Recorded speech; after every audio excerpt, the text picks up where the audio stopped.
Bonjour à tous et bienvenue dans cette nouvelle édition d'FMC TV. Nous nous rendrons d'abord à la mythique plage du Lys-Chantilly à Boran-sur-Oise qui pourrait bien renaître de ses cendres dès cette année. Et puis à Ory-la-Ville, un boulanger a été sélectionné pour participer à la meilleure boulangerie de France sur M6. Nous avons rendu visite à cet artisan. À Creil, dans le quartier de Gournay, nous avons été à la rencontre de commerçants qui ont peur pour leur avenir à l'approche des travaux du futur écoquartier. Et le muguet reste d'année en année la star du 1er mai. Nous avons essayé d'en savoir plus sur cette fleur populaire et parfumée. Enfin, les mois passent et la Bulle à Beauvais innove avec de nouvelles activités. Nous vous ferons découvrir l'atelier de fabrication de bijoux. C'était un lieu mythique au siècle dernier. La piscine de Boran-sur-Oise, aussi appelée plage du Lys-Chantilly, a connu un succès fou juste après l'avènement des congés payés. Puis l'endroit a progressivement été abandonné de tous alors que la mairie de Boran cherche un investisseur intéressé par les lieux. Guillermo Spivak fait partie de ceux qui voudraient faire renaître la plage du Lys-Chantilly et ses projets sont nombreux. On a visité les lieux, on a vu ce qui s'est fait avant, dans les années 30, quand il a commencé, il y avait beaucoup de monde, c'était les deux villes des Paris. Et on a pensé qu'il y avait lieu de faire un lieu événementiel pour faire des grandes fêtes, pour faire des spectacles, des défilés des modes, des mariages, enfin toute une série d'événements qui tournent autour soit du spectacle, soit du cinéma, soit des événements que les gens veulent créer et qu'on va accueillir pendant toute la saison, en principe les mois d'été. Et après, pendant l'hiver, on va faire un village des Noëls, une patinoire. Le tout nouveau responsable des lieux a donc répondu à un appel d'offres de la mairie de Boran-sur-Oise. Il a été séduit par le charme des lieux et par la situation de la plage, unique dans l'Oise, qui devrait permettre de très nombreuses possibilités d'aménagement et une grande diversité d'événements organisés. Il suffit de les voir. Je veux dire, quand on voit ces lieux-là, c'est un lieu qui a un potentiel gigantesque. La piscine, d'un côté, qui est une des piscines. À l'époque, c'était la première piscine à vagues de toute l'Europe. C'était quelque chose d'exceptionnel. Les toboggans est toujours là et c'était un lieu dans lequel il s'est passé énormément de choses. Il y avait des gens comme Fernandel, comme au Gabin qui venaient. On descendait même en hydroavion pour pouvoir venir ici. Tout Paris, il y avait un train qui venait. La mairie a donc appuyé de toutes ses forces le projet présenté par Guillermo Spivak.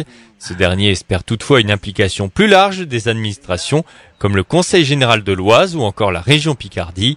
Le public, quant à lui, est d'ores et déjà convié sur place le 4 juillet pour une toute première journée d'événements à la nouvelle plage du Lys-Chantilly. Alors que les émissions culinaires ont le vent en poupe, c'est du côté des boulangers de l'Oise que viennent de se tourner les caméras d'M6. Pour l'émission La meilleure boulangerie de France, l'équipe de tournage s'est déplacée à Chevrières, à Glaigne et ici, à Ory-la-Ville. Déjà récompensé par plusieurs prix, le boulanger Olivier Flamand compte faire de son mieux tout en restant humble. La qualité qui peut me faire gagner, je pense que voilà, sur 32 000 boulangers qu'on est, je pense qu'il y a beaucoup de très bons artisans, donc peut-être ma passion, je sais pas. Du moins, j'essaye de faire tous les jours le mieux que je peux. Hein. On n'est pas ni le plus beau ni le plus fort, le mieux que je peux.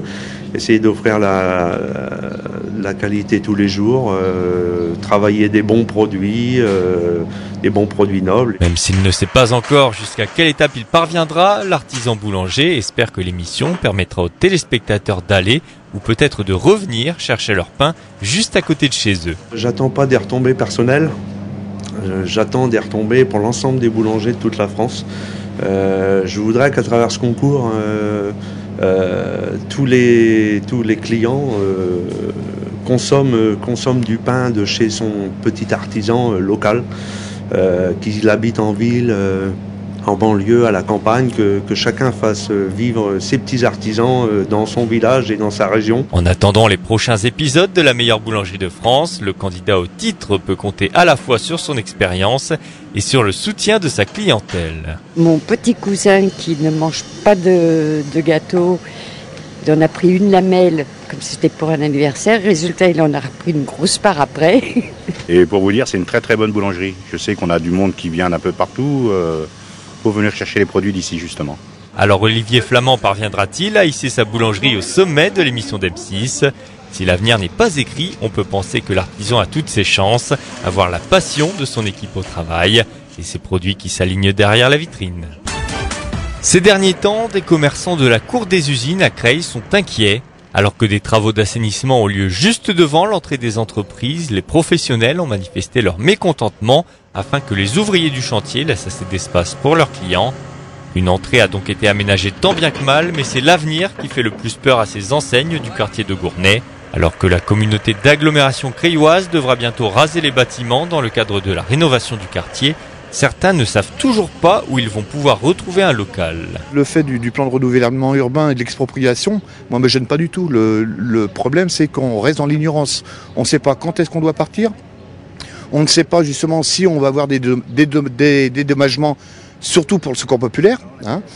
Et puis voilà, après la recherche de locaux, tout ça on fait, la recherche de certains locaux.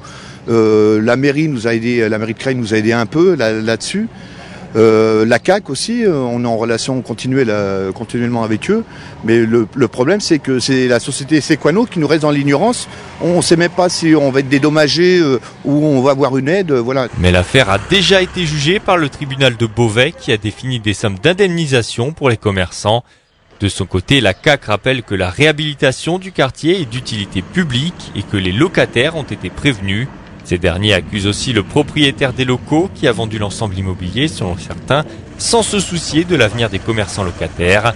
Ces mêmes commerçants comptent bien rester mobilisés jusqu'au dernier moment. Chaque année, le 1er mai, une fleur est achetée ou cueillie avec toujours autant de succès. Bien caché à l'ombre des arbres dans des zones humides, il s'agit du muguet que l'on offre à ses proches, ou bien que l'on cueille simplement pour apprécier son parfum délicat. Sa particularité, elle porte bonheur. Elle représente le bonheur. C'est le petit brin qu'on offre tous les ans, qui est censé apporter du bonheur. Si on en trouve dans le jardin avec 13 cloches ou dans la nature, là c'est vraiment du bonheur pour toute l'année, succès et tout et tout. Mais derrière cette coutume se cache toute une histoire qui a perduré à travers les âges. Aujourd'hui, les fleuristes font du muguet des compositions élaborées, appréciées pour leur aspect décoratif. Et malgré ce qu'on pourrait croire, la fleur star du 1er mai n'est pas liée à la fête du travail. À la Renaissance, Charles IX s'est vu offrir un brin de muguet par hasard, et du coup, après, tous les ans, il offrait aux dames de la cour 3 brins de muguet, en fin de compte, et c'est resté dans la tradition. Les grands couturiers le font avec leurs employés, on en met aux boutonnières. Pour ceux qui adorent le muguet et qui voudraient en avoir dans leur jardin, ça n'est pas compliqué. Il suffit de replanter toutes les racines souterraines de la plante appelée rhizome dans la terre. Attention toutefois, le muguet est une plante très toxique. Il est donc déconseillé de toucher l'eau dans laquelle la plante a baigné. Depuis 4 mois, la Bulle, une structure perchée dans le quartier Argentine à Beauvais, accueille les familles le temps d'un échange en cas de difficulté ou bien juste pour partager quelques instants avec ses enfants. C'était le cas tout récemment avec un atelier de création de bijoux mis en place. Une activité pour se faire plaisir et pas seulement réservée aux femmes. Déjà qu'elles prennent plaisir à faire quelque chose et puis que ce soit avec un regard positif et dans la réussite et le sens du beau. Le sens du beau, de l'harmonie entre les papiers, les perles. En ce moment, j'ai un jeune de 5e.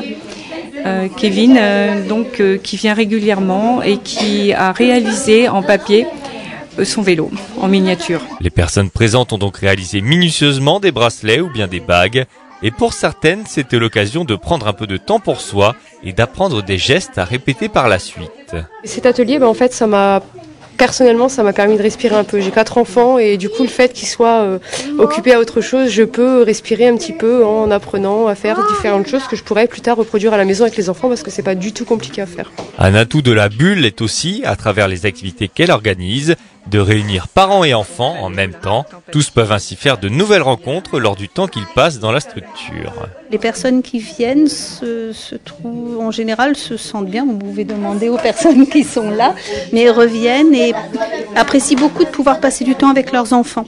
Pouvoir faire des choses, les enfants sont accueillis en même temps, sont là, mais on n'accueille pas les enfants seuls, mais toujours accompagnés. Mais avec cet espace, les enfants peuvent accueillir des petites occupations, retrouver d'autres enfants, faire des rencontres, et les adultes peuvent discuter. Et je pense que c'est ce qui est vraiment apprécié. La Bulle, maison des familles à Beauvais, devrait continuer sur sa lancée dans les mois qui viennent.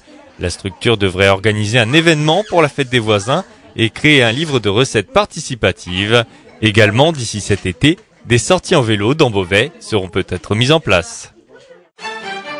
Ainsi se termine cette édition d'FMC TV. Merci de l'avoir suivi. Pour tout savoir de l'actu dans l'Oise, restez connectés sur www.fmcradio.fr.